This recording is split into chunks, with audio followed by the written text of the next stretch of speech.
ಜಗದೀಶ್ವರಿ, ಇವಳು ಮನೀಷಾ, ನನ್ ಫ್ರೆಂಡ್ ಮಗಳು. ನಂಗೆ ತುಂಬಾ ಬೇಕಾದ ವ್ಯಕ್ತಿ. ಹಾಯ್ ಮಾ. Hello aunty. ದೇವ್ಯಾನಿ, 1 ನಿಮಿಷ. ಏನ್ ಮನೀಷಾ, ಏನ್ ವಿಷಯ? ಪಾರ್ಟಿ ಇಷ್ಟೊಂದು ಸ್ಮೂತ್ ಆಗಿ ನಡೀತಿದೆ ಅಂದ್ರೆ ನನಗ್ ಸಮಾಧಾನ ಆಗ್ತಿಲ್ಲ ಆಂಟಿ. ಆ ಭಾಗ್ಯನ ಫೂಲ್ ಮಾಡ್ಬೇಕು, ಅವಳ ತಲೆ ತಗ್ಸೋ ಪರಿಸ್ಥಿತಿನ ಕ್ರಿಯೇಟ್ ಮಾಡ್ಬೇಕು. ಆವಾಗ್ಲೇ ನನಗಾಗ್ಬೇಕಾಗಿರೋ ಸಮಾಧಾನ ಸ್ವಲ್ಪ ಆದ್ರೂ ಆಗೋದು. ಈಗ್ಲಾ? ಹೌದಾಂಟಿ. ಎಲ್ರ ಮುಂದೆ ಭಾಗ್ಯಾಗಿ ಇನ್ಸಲ್ಟ್ ಮಾಡೋಕೆ ಒಂದ್ ಸೂಪರ್ ಆಗಿರೋ ಐಡಿಯಾ ಹೊಳ್ದಿದೆ, ಹೇಳ್ತೀನಿ ಬನ್ನಿ.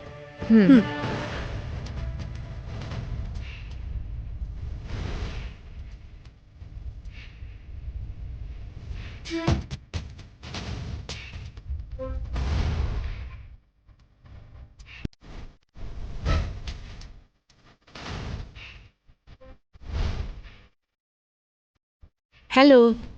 ಹೌದು ಅರವಿಂದ, ನಿನ್ ಸೊಸೆ ಕೋರ್ಟ್ ಮೆಟ್ಲು ಹತ್ತಿದಾಳಂತೆ.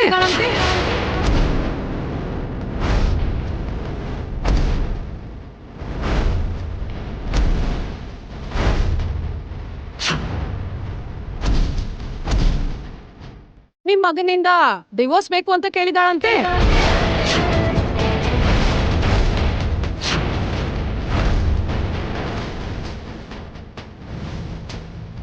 ಆ ವಿಷಯ ಏನಾಯ್ತು?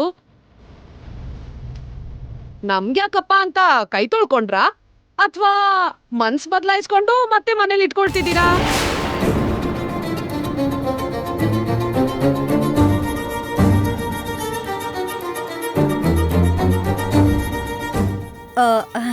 ಈ ತರ ಒಳ್ಳೆ ಸಂದರ್ಭದಲ್ಲಿ ಇಂಪಾರ್ಟೆಂಟ್ ಇಲ್ದಿರೋ ವ್ಯಕ್ತಿ ಬಗ್ಗೆ ಮಾತಾಡೋದು ಯಾಕೆ ಆಂಟಿ? ಮಿತ್ರಾಗೆ ಅವಳಿಗೆ ಆಲ್ಮೋಸ್ಟ್ ಡಿವೋರ್ಸ್ ಆಗ್ತಿದೆ.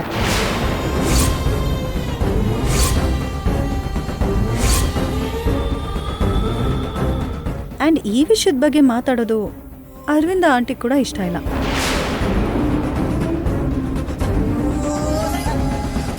ಅಕ್ಕನ ಎಲ್ರ ಮುಂದೆ ಸಿಕ್ಕಾಕ್ಸಕ್ಕೆ ಇದೇ ಸರಿಯಾದ ಟೈಮು.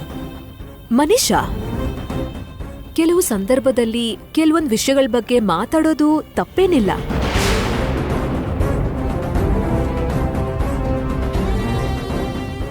ಎಸ್ಪೆಷಲಿ ಇಂಥ ಸಂದರ್ಭದಲ್ಲಿ ಈ ತರ ವಿಷಯಗಳು ಎಲ್ರಿಗೂ ತಿಳಿಬೇಕು.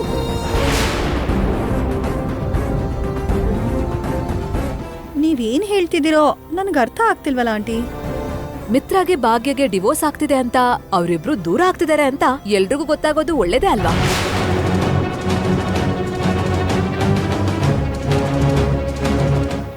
ನೋಡು ವಿಶಾಲಾಕ್ಷಿ, ಹಳೆ ಸೊಸೆ ಮನೆ ಬಿಟ್ಟು ಹೊರಗೆ ಹೋಗ್ತಿದ್ದಾಳೆ.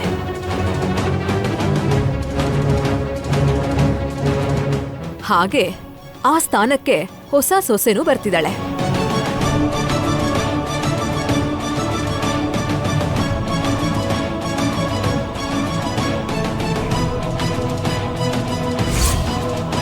ಹೊಸ ಸೊಸೆನಾ? ಯಾರು? ಇನ್ಯಾರು ನೋಡಿ.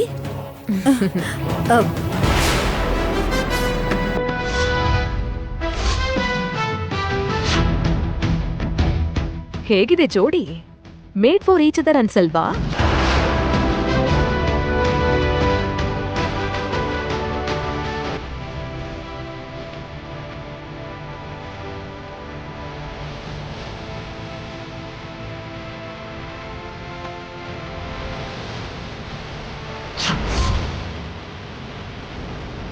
ನೀನ್ ಹೇಳಿದ್ದು ನಿಜಾನೇ ದೇವಯಾನಿ, ಇಬ್ರು ಜೋಡಿ ತುಂಬಾ ಚೆನ್ನಾಗಿದೆ.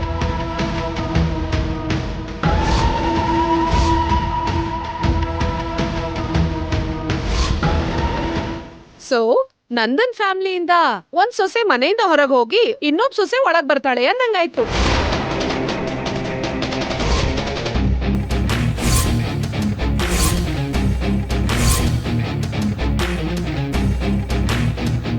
That's great. ಅಷ್ಟಕ್ಕೂ ಅರವಿಂದ ತಗೊಳ್ಳೋ ನಿರ್ಧಾರಗಳು ತುಂಬಾ ಬೋಲ್ಡ್ ಆಗಿ ತುಂಬಾ ಡೈನಮಿಕ್ ಆಗಿರುತ್ತೆ. ಏನೂ ಹೇಳಕ್ಕಾಗ್ದಿರೋ ಪರಿಸ್ಥಿತಿಯಲ್ಲಿರೋ ನಿನ್ನ ನೋಡಕ್ಕೆ ತುಂಬಾ ಮಜಾ ಬರ್ತಿದೆ. ನೀನ್ ಹೇಳಿದ್ದು ಕರೆಕ್ಟು. ಅರವಿಂದ ಬಿಸ್ನೆಸ್ ಅಲ್ಲೂ ಕೂಡ ಅಷ್ಟೇ ಸ್ಪೀಡ್ ಆಗಿ ಮುಂದೆ ಹೋಗ್ತಿದ್ದಾಳೆ. ಪರ್ಸನಲ್ ಲೈಫಲ್ಲಿ ಕೂಡ ಅಷ್ಟೇ ಧೈರ್ಯವಾಗಿ ನಿರ್ಧಾರ ಮಾಡ್ತಾಳೆ.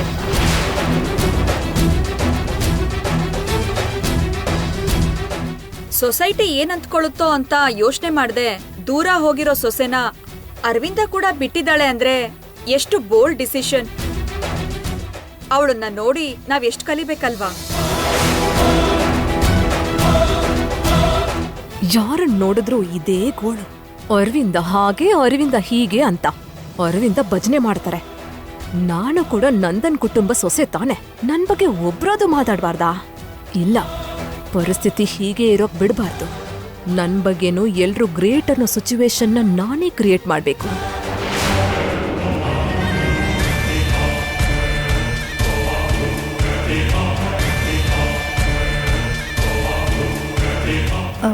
ಆಂಟಿ, ನಾವ್ ಯೋಚನೆ ಮಾಡ್ಕೊಂಡಿರೋ ಪ್ಲಾನ್ ಸ್ಟಾರ್ಟ್ ಮಾಡ್ಬೇಕು. ಬನ್ನಿ, ಬೇಗ ಬನ್ನಿ.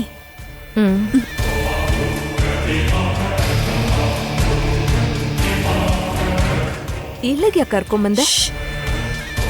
ಇವಾಗ ಬರೋ ಟ್ವಿಸ್ಟ್ ನೀವೇ ನೋಡಿ ಆಂಟಿ. ಹೇಳಿ ಅಮ್ಮ. ನೋಡು, ಅಡ್ಗೆಲಿ ಯಾವ ಥರ ಪ್ರಾಬ್ಲಮ್ಮು ಬರಬಾರ್ದು.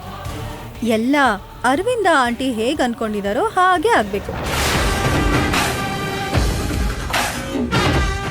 ಯಾವ ಥರ ಚಿಕ್ಕ ತಪ್ಪಾದ್ರೂ ಕೂಡ ಆಂಟಿ ಸುಮ್ಮನೆ ಇರಲ್ಲ. ಅರ್ಥ ಆಯ್ತಾ? ಖಂಡಿತವಾಗ್ಲೂ ಅಮ್ಮ. ಅಮ್ಮ, ಆದ್ರೆ ಒಂದು ಸಣ್ಣ ವಿಷಯ ಇದೆ. ಏನದು? ಅದೇಮ್ಮ, ನಾನ್ ವೆಜ್ ಮಾಡೋನು ಇನ್ನೂ ಬಂದಿಲ್ಲ. ಅವನಿಗೋಸ್ಕರನೇ ಕಾಯ್ತಾ ಇದ್ದೀವಿ.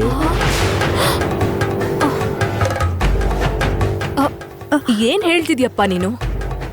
ಒಳಗಡೆ ಫಂಕ್ಷನ್ ನಡೀತಿದ್ರೆ ಇನ್ನು ನಾನ್ ವೆಜ್ ಮಾಡೋರು ಬಂದಿಲ್ಲ ಅಂತ ಹೇಳ್ತಿದ್ಯಲ್ಲ. ಈ ವಿಷಯ ಅರವಿಂದಕ್ಕ ಗೊತ್ತಾದ್ರೆ ಎಷ್ಟು ಡಿಸಪಾಯಿಂಟ್ ಆಗ್ತಾಳೆ ಗೊತ್ತಾ? ಏನ್ ಮಾಡ್ಬೇಕು ಮೇಡಮ್? ಆ ನಾನ್ ವೆಜ್ ಮಾಡೋನ್ಗೆ ಏನೋ ಕೆಲಸ ಇದೆ ಅರ್ಜೆಂಟಾಗಿ ಅಂತ ಹೊರಟೋದ. ಸ್ವಲ್ಪ ಹೊತ್ತಿಗೆಲ್ಲ ಬಂದ್ಬಿಡ್ತೀನಿ ಅಂತ ಹೇಳ್ದ. ನಾನು ಕಾಯ್ತಾ ಇದ್ದೀನಿ, ಇನ್ನೂ ಬಂದಿಲ್ಲ. ಈಗ ಫೋನ್ ಮಾಡ್ತಿದ್ರೆ ಸ್ವಿಚ್ ಆಫ್ ಬರ್ತಿದೆ. ಏನ್ ಮಾಡ್ಬೇಕು ಅರ್ಥ ಆಗ್ತಿಲ್ಲ ಮೇಡಮ್. ಬೇರೆ ಯಾರಾದ್ರೂ ಬರ್ತಾರ ನೋಡೋಣ ಮೇಡಮ್. ಅದೇನೋ ಬೇಗ ನೋಡಿ, ಇಲ್ದಿದ್ರೆ ಕೇವಲ ನಿಮ್ಮಿಂದ ಈ ಪಾರ್ಟಿ ಸ್ಪಾಯಿಲ್ ಆಗೋ ಅವಕಾಶ ಇದೆ.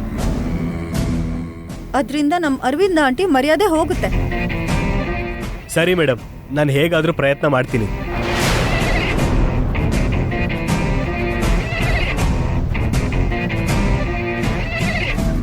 ಏನು ಅರವಿಂದಕ್ಕ ಪಾರ್ಟಿನ ಗ್ರ್ಯಾಂಡ್ ಆಗಿ ಮಾಡ್ಬೇಕು ಅನ್ಕೊಂಡ್ಲು. ಈ ಅಡ್ಗೆ ಅವ್ರು ಮಾತ್ರ ಅದನ್ನ ಹಾಳ್ ಮಾಡ್ಬೇಕು ಅನ್ಕೊಂಡಿದ್ದಾರೆ. ಪಾರ್ಟಿಯಲ್ಲಿ ಯಾವ ತರ ತಪ್ಪಾದ್ರೂ ಅಕ್ಕ ಅನಾವಶ್ಯಕವಾಗಿ ಫೀಲ್ ಆಗ್ಬಿಡ್ತಾಳೆ. ಎಲ್ರ ಮುಂದೆ ಅವಳ ಮರ್ಯಾದೆ ಹೋಗುತ್ತೆ.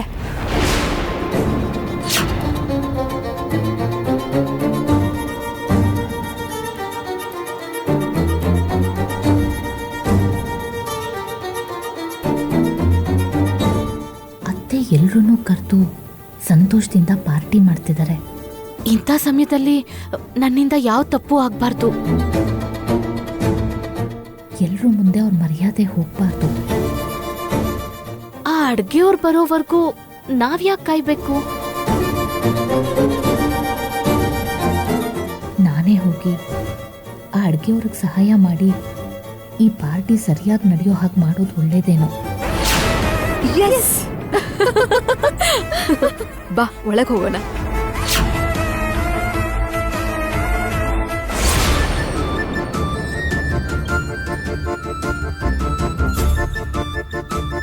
ಅಮ್ಮ ಸಂಜನಾ, ಬಾ ಇಲ್ಲಿ. ಏನಂಟಿ? ನಮ್ಮಂತ ಫ್ಯಾಮಿಲಿ ಮಕ್ಕಳು ಎಷ್ಟು ಫಾಸ್ಟ್ ಆಗಿರ್ತಾರೆ, ಎಷ್ಟು ಸ್ಟೈಲ್ ಆಗಿ ರೆಡಿ ಆಗ್ತಾರೆ. ನೀನೀಗ ಹಳೆ ಕಾಲದ ತರ ಇದ್ರೆ ಹೇಗ್ ಹೇಳು? ನನ್ ಮಗನ್ಗೆ ಸ್ಟೈಲ್ ಆಗಿರೋ ಹುಡುಗಿ ಅಂದ್ರೇನೆ ಇಷ್ಟ. ನೀನು ಕೂಡ ಸ್ವಲ್ಪ ಸ್ಟೈಲ್ ಆಗಿರೋದನ್ನ ಕಲ್ತ್ಕೋ.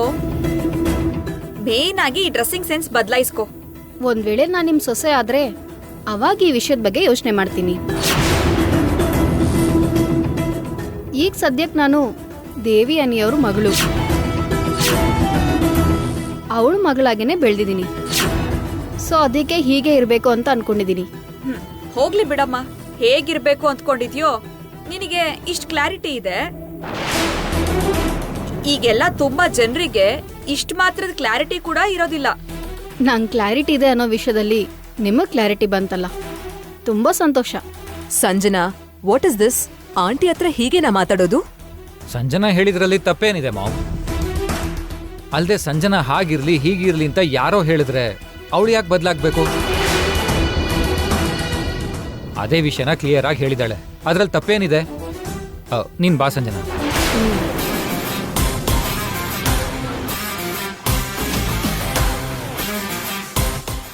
ಅವ್ರೇನೋ ಚಿಕ್ಕ ಮಕ್ಕಳು, ಚಿಕ್ಕ ಮೈಂಡ್ಸೆಟ್.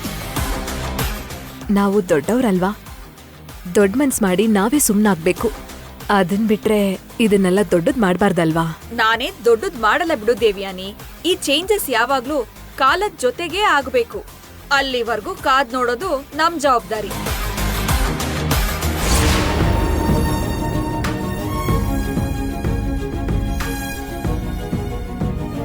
ಸೊ ನಿಮ್ಮೆಲ್ಲರಿಗೂ ವಿಷಯ ಅರ್ಥ ಆಯ್ತಲ್ವಾ? Tomorrow is a big day. ಮನೇಲಿ ಯಾವುದೇ ಬೇಜವಾಬ್ದಾರಿತನ ನಡಿಕೂಡ್ದು, ಯಾವುದೇ ಡಿಸ್ಟರ್ಬೆನ್ಸ್ಗೂ ದಾರಿ ಹಾಕೂಡ್ದು. ಅರ್ಥ ಆಯ್ತಲ್ವಾ? ನಾಳೆ ನಿನ್ ಮುಖಾನ ಯಾರಿಗೂ ತೋರಿಸ್ದೆ ನಿನ್ ರೂಮಲ್ಲಿ ನೀನಿದ್ರೆ ಅದೇ ನನಗ್ ಸಂತೋಷ. ಅತ್ತೆ ಯಾರ್ ಕಣ್ಗೂ ಕಾಣ್ಬೇಡ ಅಂದ್ರಲ್ಲ, ನಾನ್ ಕಾಣಿಸ್ಕೊಂಡ್ರೆ ಅವ್ರ ಮರ್ಯಾದೆ ಹೋಗುತ್ತೆ ಅಂದ್ರು. ಅಡ್ಗೆ ಮಾಡೋಕ್ ಹೋಗೋದು ಕರೆಕ್ಟಾ? ಆದ್ರೂ ಅಡ್ಗೆ ಮಾಡೋದು ಮನೆ ಹಿಂದ್ಗಡೆ ಅಲ್ವಾ? ಈ ಹೊತ್ತಲ್ಲಿ ಅತ್ತೆ ಮರ್ಯಾದೆ ಹೋಗ್ತಿರೋ ಹಾಗೆ ನನಗ್ ತೋಚಿದ ಸಹಾಯನ ನಾನ್ ಮಾಡ್ಬೇಕು.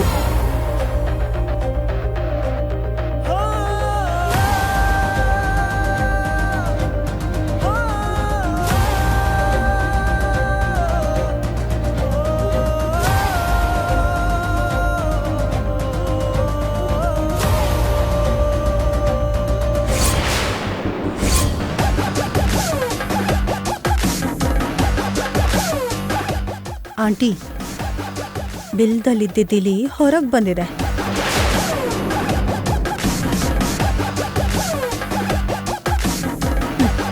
ಇವಾಗ ಅರವಿಂದ ಆಂಟಿ ಕಣ್ಣಿಗೆ ಬಿದ್ದರೆ ಕಥೆ ಅಷ್ಟೆ.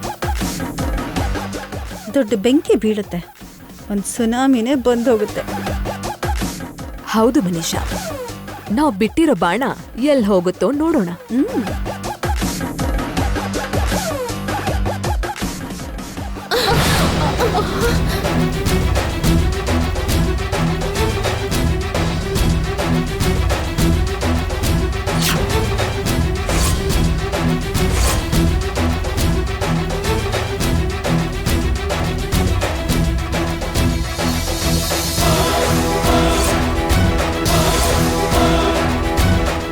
ಅಷ್ಟಕ್ಕೂ ಯಾರೇ ನೀನು? ಕಣ್ಣು ನೆತ್ತಿ ಮೇಲೆ ಇಟ್ಕೊಂಡು ಓಡಾಡ್ತಾ ಇದ್ಯಾ?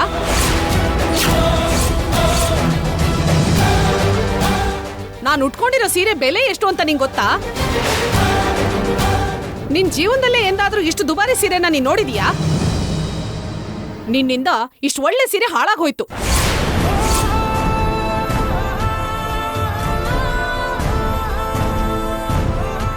ನೀವ್ ಅವ್ರ ಜೊತೆ ಮಾತಾಡ್ತಾ ನೋಡ್ದೆ ನನಗ್ ಗುದ್ದಿದ್ರಿ. ನೀವೇ ಬಂದ್ ಗುದ್ದಿ ಮತ್ತೆ ನನ್ಗೆ ಬೈದ್ರೆ ಹೇಗ್ ಹೇಳಿ? ನನಗೆ ಎದುರು ಮಾತಾಡ್ತಾ ಇದೀಯಾ? ನಂದೇ ತಪ್ಪಿದೆ ಅಂತ ಪ್ರೂವ್ ಮಾಡ್ಬೇಕು ಅಂತ ಅನ್ಕೊಂಡಿದ್ಯಾ? ಮಾಮ್ ಹೇಗೆ ಅನ್ಕೊಂಡಿದ್ರು ಹಂಗೆ ಆಯ್ತು. ಭಾಗ್ಯ ಪಾರ್ಟಿ ಮುಗಿಯೋ ತನಕ ಹೊರಗಡೆ ಬರ್ದಿದ್ರೆ ಏನಾಗ್ತಿತ್ತು? ಹೋಗಿ ಹೋಗಿ ತಾನೇ ಪ್ರಾಬ್ಲಮ್ಸ್ ತಂದ್ಕೋತಾಳೆ. ಅಲ್ಲ, ಇದೆಲ್ಲ ಏನ್ ಅರವಿಂದ? ಅಷ್ಟಕ್ಕೂ ಯಾರು ಹೇಳು?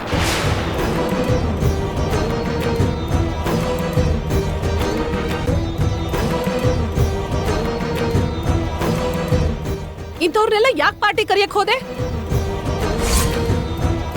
ಇಂಥವ್ರೆಲ್ಲ ಪಾರ್ಟಿಗೆ ಬಂದ್ಬಿಟ್ರೆ ಕರೆದಿದ್ದಕ್ಕೆ ನಿನ್ ಮರ್ಯಾದೆನೆ ಹೋಗೋದು, ಬಂದಿದ್ದಕ್ಕೆ ನಮ್ಮ ಮರ್ಯಾದೆ ಕೂಡ ಹೋಗುತ್ತೆ. ಸಾರಿ ವಿಶಾಲಾಕ್ಷಿ. ಏನೂ ಮಾತಾಡಕ್ಕಾಗ್ದಿರೋ ಪರಿಸ್ಥಿತಿಯಲ್ಲಿರೋ ನಿನ್ನ ನೋಡಕ್ಕೆ ತುಂಬಾ ಆನಂದ ಆಗ್ತಿದೆ. ಅವಳೇನು ಗೊತ್ತಾಗ್ದೆ ಹಾಗೆ ಮಾಡಿದ್ಲು ಅನ್ಸುತ್ತೆ.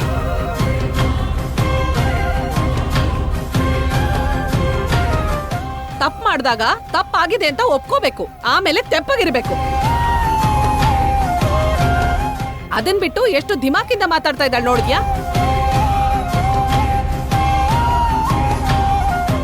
ಅಷ್ಟಕ್ಕೂ ಯಾರು ಇವಳು?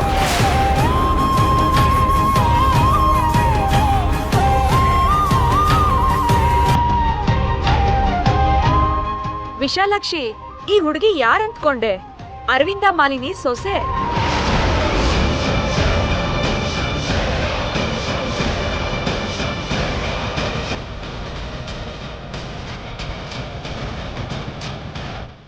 ಓಹೋ, ಡೈವೋರ್ಸ್ ಬೇಕು ಅಂತ ಕೋರ್ಟ್ ಮೆಟ್ಲು ಹತ್ತಿರೋಳು ಇವಳೇನಾ?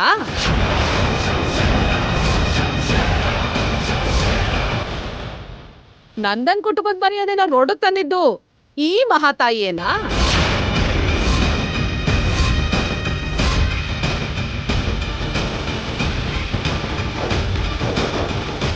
ಚೆನ್ನಾಗಿದೆ ಅರವಿಂದ. ಬೇಡ ಅನ್ಕೊಂಡವ್ರನ್ನ ಇನ್ನೂ ಯಾಕೆ ಮನೇಲಿ ಇಟ್ಕೊಂಡಿದೀಯಾ?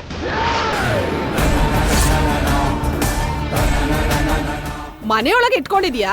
ಕನಿಷ್ಠ ಈ ಪಾರ್ಟಿಯಿಂದ ಆದ್ರೂ ದೂರ ಇಡ್ಬೇಕು ಅಂತ ನಿಂಗೆ ಗೊತ್ತಾಗ್ಲಿಲ್ವಾ?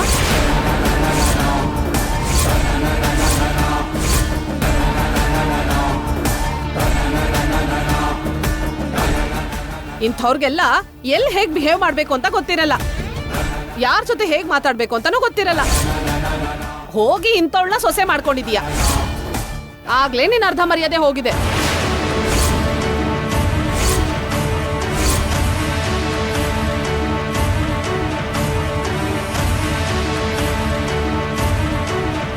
ಮತ್ತೆ ಇಂಥ ಕೆಲ್ಸ ಮಾಡಿ ಇರೋ ಬರೋ ಮರ್ಯಾದೆನೂ ಕಳ್ಕೊತಾ ಇದ್ದೀರಾ.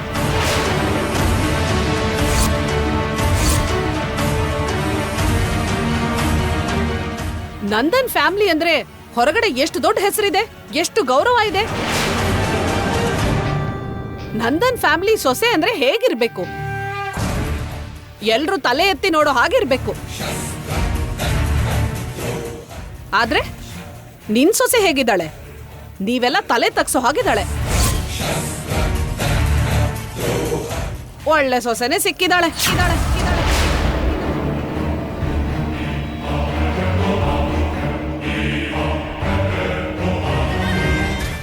ನೋಡಿ ವಿಶಾಲಾಕ್ಷಿ ಅವರೇ, ನನ್ನ ಅತ್ತೆ ತಮ್ಮ ಸಂತೋಷನ ನಿಮ್ ಜೊತೆ ಹಂಚ್ಕೊಳ್ಳೋಕಂತಾನೆ ಈ ಪಾರ್ಟಿಗೆ ನಿಮ್ಮೆಲ್ರೂ ಕರೆದಿರೋದು.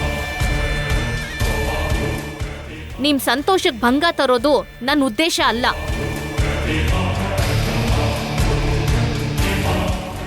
ತಪ್ಪು ಯಾರ್ದೇ ಆದ್ರೂ ಗೊತ್ತಿಲ್ಲದೆ ತಪ್ಪಾಗಿ ಹೋಗಿದೆ. ಇದನ್ನ ಇಲ್ಗೆ ಬಿಟ್ಟು ಬಂದಿದ್ದಕ್ಕೆ ಎಲ್ರ ಜೊತೆ ಆರಾಮಾಗಿದ್ದು ಹೊರಡಿ. ಬಾಯ್ ಮುಚ್ಚು, ಬಾಯ್ ಮುಚ್ಚು, ಬಾಯ್ ಮುಚ್ಚು, ಬಾಯ್ ಮುಚ್ಚು, ಬಾಯ್ ಮುಚ್ಚು, ಬಾಯ್ ಮುಚ್ಚು.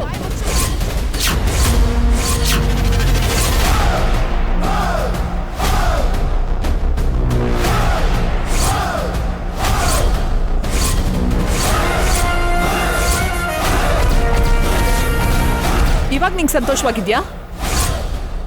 ಇವಾಗ ನಿನ್ ಕಣ್ಣಿಗೆ ತಂಪಾಯ್ತಾ? ಪಾರ್ಟಿ ಮುಗಿಯೋರ್ಗೂ ರೂಮಿಂದ ಆಚೆ ಬರ್ಬೇಡ ಅಂತ ಹೇಳಿದ್ದೆ. ಬಂದು ಮತ್ತೆ ನನ್ ಮರ್ಯಾದೆ ತೆಗಿಬೇಡ ಅಂತ ಪದೇ ಪದೇ ಹೇಳಿದ್ದೆ. ಆದ್ರೂ ನನ್ ಮಾತು ನಿನ್ ಕೇಳಲಿಲ್ಲ.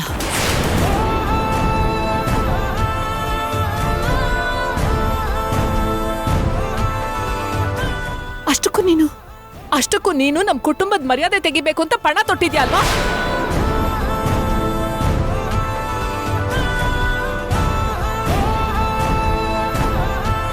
ನಮ್ ಎಲ್ಲಾರ್ನೂ ಈ ತರ ದೋಷಿಯಾಗಿ ನಿಲ್ಲಿಸ್ಬೇಕು ಅಂತ ಪ್ರತಿಜ್ಞೆ ಮಾಡ್ಕೊಂಡಿದ್ಯಾ? ನನ್ನ ಕ್ಷಮಿಸಿ ಅತ್ತೆ. ನೀವ್ ತಲೆ ತಗ್ಗಿಸ್ಲಿ ಅಂತನೋ ನಿಮ್ಮನ್ ಎಲ್ರೂ ಅವಮಾನ ಮಾಡ್ಲಿ ಅಂತನೋ ನನ್ನ ಉದ್ದೇಶ ಅಲ್ಲ.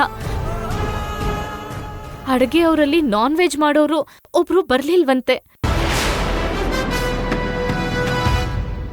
ಸಮಯಕ್ಕೆ ಸರಿಯಾಗಿ ಅಡ್ಗೆ ಆಗ್ತಾ ಇದ್ರೆ ಮತ್ತೆ ನೀವೆಲ್ ಮಾತ್ ಕೇಳ್ಬೇಕು ಅಂತ ಅಡ್ಗೆಯವ್ರಿಗೆ ಸಹಾಯ ಮಾಡೋಕ್ ಹೋಗ್ಬೇಕಾದ್ರೆ ಅಷ್ಟ್ರಲ್ಲಿ ಹೀಗಾಗೋಯ್ತು. ಏನು ಇದು ಮತ್ತೆ ಒಂದ್ ಹೊಸ ನಾಟಕನಾ?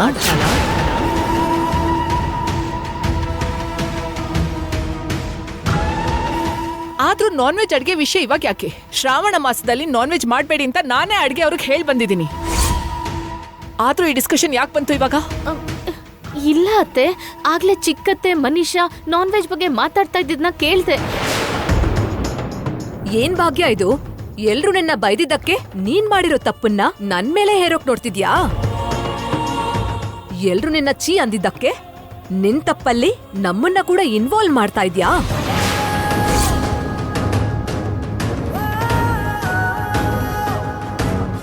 ನೋಡಿದ್ಯಾ ಅರವಿಂದ, ಶ್ರಾವಣ ಮಾಸದಲ್ಲಿ ನಾನ್ ವೆಜ್ ತಿನ್ಬಾರ್ದು ಅಂತನೂ ನಿನ್ ಸೊಸೆಗೆ ಗೊತ್ತಿಲ್ಲ.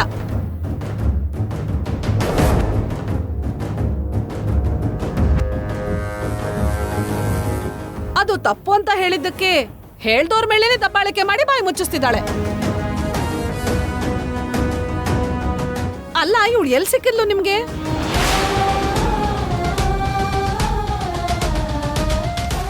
ನಮ್ ಸ್ಟೇಟಸ್ಗೂ ಸರಿ ಹೋಗಲ್ಲ, ನಮ್ ಪದ್ಧತಿಗಳು ಗೊತ್ತಿಲ್ಲ, ನಮ್ ಲೈಫ್ ಸ್ಟೈಲ್ಗೂ ಕೂಡ ಹೊಂದ್ಕೊಳಲ್ಲ. ಇಂಥವಳನ್ನ ಆದಷ್ಟು ಬೇಗ ಮನೆಯಿಂದ ಹೊರಗೆ ಹಾಕೋದೇ ಒಳ್ಳೇದು.